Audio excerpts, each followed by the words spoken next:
नमस्कार। आज चर्चा करेंगे उस मुद्दे पर जो चर्चा इस देश की राजनीति में बहुत अहम स्थान रखती है। हमारे देश का एक वर्ग है दलित वर्ग, और वो वर्ग हमेशा से राजनीति का शिकार होता आया है। वो वर्ग हमेशा से राजनीति के चक्कर में अपने आप को फंसाता हुआ नजर आया है, और आज मैं इसी मुद्दे पर सवाल करने जा रहा हूं। मेरा सवाल यह है कि भाई दलितों को बुलाकर उनकी पूजा क्यों की जा रही है। आप देखेंगे ओवैसी की पार्टी हो, बीजेपी हो, समाजवादी पार्टी हो या और तमाम अन्य दल हो, सभी कह रहे हैं भैया दलितों आओ भैया पूजा भी करेंगे, तुम्हारे पाँव भी पकारेंगे। बाबा बहुत बहुत स्वागत है आपका। इसी पर चर्चा होगी आज शाकल बाबा से कि दलित आज इतना महत्वपूर्ण क्यों हो रहा है राजनीतिक पार्टियों के लिए। क्या ये पहले महत्वपूर्ण नहीं था? और आज बाबा सवाल यही है, दलितों को क्यों बुलाया जा रहा है? सब जगह सब दलितों को बुला रहे।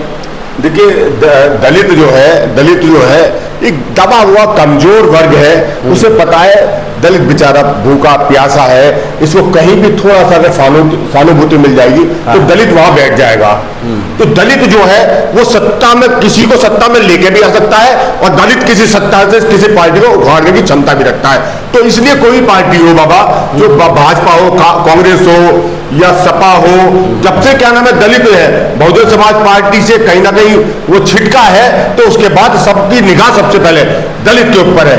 सिर्फ दलित को उसे पता है, दलित को अगर इस्तेमाल किया गया, दलित का उपयोग किया तो सत्ता में काबिज हो सकते हैं। दलित को सिर्फ क्या है, जैसे किसी को होते ना, किसी को आम आदमी को, जनता को किसी की फोटो दिखा दी जाए तो वो उसकी तरफ आकर्षित हो जाता है। दलित के लिए आकर्षण का केंद्र है सिर्फ और सिर्फ बाबा साहब अम्बेडकर। बाबा साहब अम्बेडकर, जय भीम का नारा हो, जय हिंद का नारा हो, उसके बाद जय भीम का नारा हो, और बाबा साहब की जय भीम और उनकी स्टेच्यू हो, तो दलित वही खिंचा आता है। वही दलित जो है बाबा साहब को अपना भगवान मानता है। तो इस समय जो देश में कोई सी भी पार्टी हो, नकुल जी, वो इस समय सिर्फ और सिर्फ वो दलित को रिझाने के लिए बाबा साहब अम्बेडकर की मूर्ति को सबसे पहले रिझाती है। सबसे पहले अगर बाबा साहब की मूर्ति लगाई जाएगी, जो मतलब दलित के नाम से भी जो घृणा करते थे, बाबा साहब की मूर्ति के नाम से घृणा करते थे। मतलब ऐसा भी हुआ कि जय भीम कहने के नाम पे अधिकारी को उसके पे कार्रवाई, उत्तर प्रदेश के अंदर ऐसा भी हुआ, एक अधिकारी ने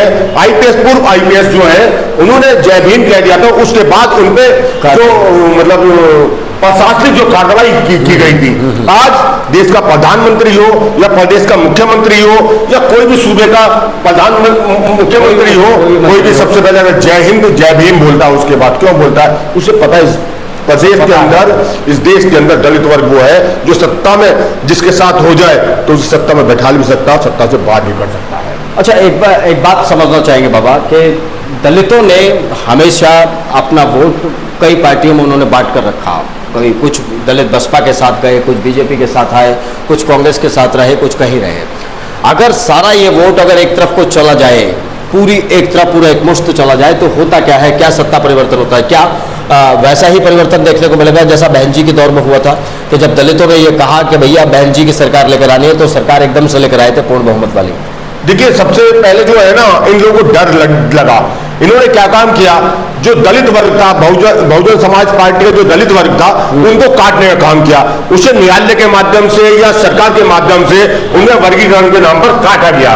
जैसे वर्गीकरण के जो नाम पे क्रीमी लेयर के नाम पे, क्रीमी लेयर के नाम पे जिस तरीके से काटा गया, सरकार ने सीधा सीधा कहीं ना कहीं मूक समर्थन दे दिया, न्यायालय में उसका विरोध नहीं किया। तो कारण क्या है, जो सरकार है भारतीय जनता पार्टी की, वो है दलित को बांटने का काम कर रही है। जब दलित बढ़ जाएगा, छिटक जाएगा, उसे क्रीमी लेयर के नाम पर उसे मतलब दो भाइयों को लड़ाने का काम कर दिया कि उनको ये दिखाया गया कि आपकी जो खाना है ये लोग खा रहे हैं। अरे कोई खाना किसी का नहीं खा सकता। बिल्कुल, कोई भी अगर यहां तक पहुंचा तो बाबा साहब ने कहा था शिक्षित बनो। तो जिसने शिक्षा को ले लिया, कहते हैं जिसने शिक्षा वो शेरनी का दूध है, जो पिएगा वो धारेगा। जिसने शिक्षा ग्रहण कर ली, वो कहीं ना कहीं उन्हें पता है जो सवाल करने लगा दलित, तो पार्टी को चाहे वो भाजपा हो, चाहे कांग्रेस हो या कोई भी हो, उसे डर लगता है कि अब ये पड़ गया है तो सवाल करेगा सरकार से, उसे अधिकार की बात करेगा, नौकरी की बात करेगा, व्यापार की बात करेगा, शिक्षा की बात करेगा।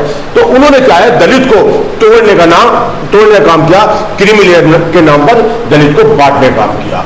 आप देखिए, दलित को इस समय इस तरीके से बांट दिया गया, गुमराह कर दिया गया।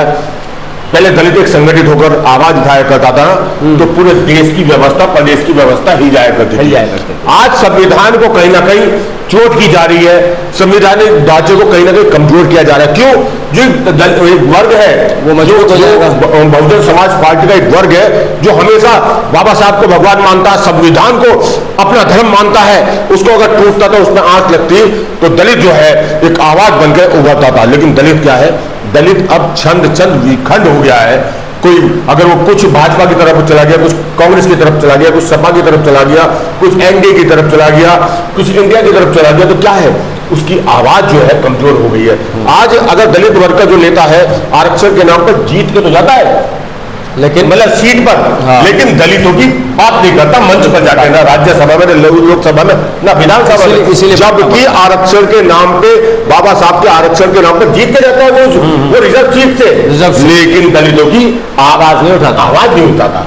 दलित की वोट तो चाहिए उसे, लेकिन दलित की जो है दर्द पीड़ा वोट नहीं। सबसे बड़ी विडंबना यह है दलित ही सबसे ज्यादा ना सबसे बड़ा दुश्मन हो गया है। अच्छा, एक चीज और समझ ली जाए, अगर मैं दलितों के उपकार की बात करूं, दलितों के विकास की बात करूं, देखिए दबा कुचला वर्ग माना गया, और अगर किसी ने इसका भला किया दलित वर्ग का और पूरे तरीके से भला किया, तो कौन सी सरकार आप मानते हैं, किसके नेतृत्व में, किसके मुख्यमंत्री या प्रधानमंत्री रहते हुए सब कार्य हुए? देखिए, दलित की अगर बात करो तो दलित को तो आजादी के बाद इस्तेमाल किया गया।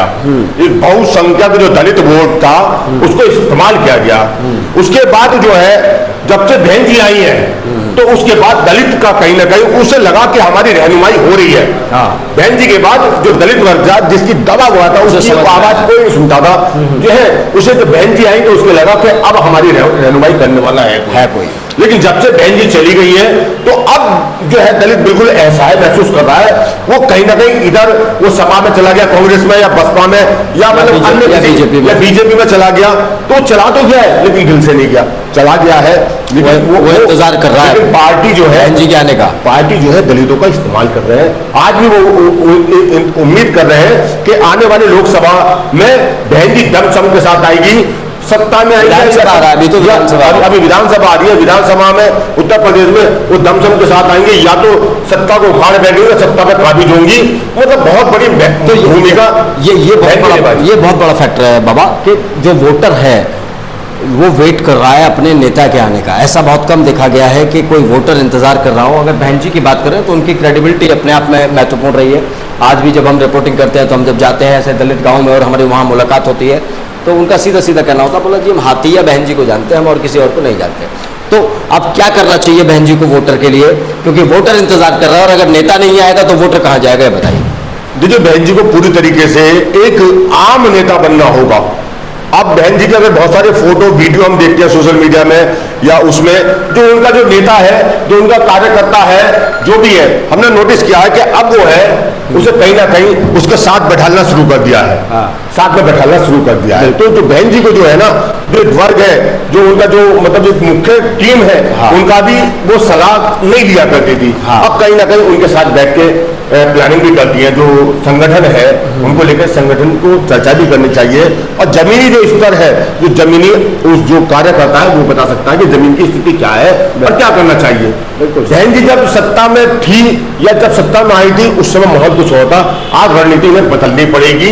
एक आम आदमी से मिलने के लिए आपको 24 घंटे आपको अवेलेबल होना पड़ेगा, जिससे कि आज सोशल मीडिया, देखिए आज बात करें तो प्रधानमंत्री जो है सोशल मीडिया के माध्यम से बनाए गए हैं। आज सोशल मीडिया के माध्यम से भाजपा को कमजोर भी किया जा रहा है। लेकिन बहन जी आज भी अगर मिलने लग जाए आसानी से और अपने जो कार्यकर्ताओं से उनके लिए आम हो जाए, तो मैं समझता हूँ क्रांति बहन जी कभी, ये बहन जी वो नहीं है जो मतलब बैठी हुई है तो खामोश है। बहन जी वो आज भी खतरनाक है। अगर वो आक्रामक तरीके से उसी तरीके से आ जाए तो सोया हुआ दलित जो है दलित तो जागा जो वास्तव में जो सब समाज का दलित नहीं, सब समाज बहन जी को पसंद करता है, ऐसा नहीं। दलित तो जागेगा ही जागेगा, अगले भी जागेंगे, दलित तो जागेगा।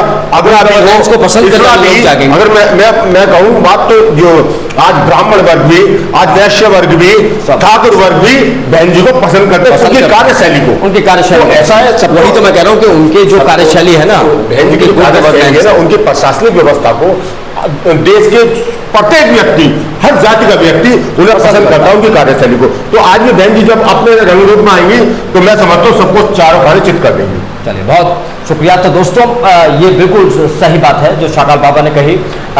ये फैक्ट है कि अगर गुड गवर्नेंस की बात की जाए तो मायावती बहन जी को याद किया जाता है, और अगर सिस्टम को सही करने की बात की जाए तो बहन जी का स्मरण किया जाता है। और कोई एक जाति नहीं, ये गुड गवर्नेंस को पसंद करने वाले लोग सभी लोग होते हैं, और वो हिंदुस्तान के लोग हैं, हिंदुस्तान की जनता है, प्रदेश की जनता है। अगली बार फिर होगी दोस्तों मुलाकात, किसी और मुद्दे पर करेंगे चर्चा। नमस्कार।